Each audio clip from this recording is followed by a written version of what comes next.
চলতি হজ মৌসুমে সৌদি আরবে বাংলাদেশি একজন হজ যাত্রী মৃত্যুবরণ করেছেন।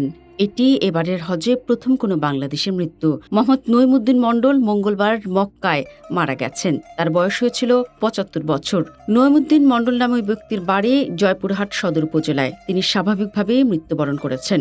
এদিকে হজ ফ্লাইট শুরু হওয়ার পর মঙ্গলবার রাত ৩টা পর্যন্ত ৩০,৫৬৩ জন হজযাত্রী সৌদি আরবে পৌঁছেছেন। এর মধ্যে সরকারি ব্যবস্থাপনায় হজযাত্রী ২,৮৭০ জন ও বেসরকারি ব্যবস্থাপনার হজযাত্রী ১৭,৯৯৩ জন।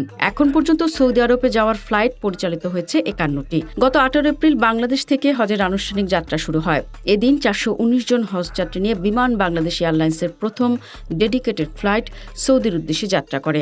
আগামী ২১ মে শেষ হবে এ ফ্লাইট পরিচালনা। ৩০ মে থেকে পুনরায় হজযাত্রীদের ফিরতি ফ্লাইট শুরু হবে। শেষ হবে ৩০ জুন। চলতি বছর সরকারি ব্যবস্থাপনায় হজ করতে যাবেন ৫,৫৬৫ জন এবং বেসরকারি ব্যবস্থাপনায় যাবেন ৭৩,৯৩৫ জন। চাঁদ দেখা সাপেক্ষে আগামী ২৬ মে সৌদি আরবে পবিত্র হজ অনুষ্ঠিত হবে।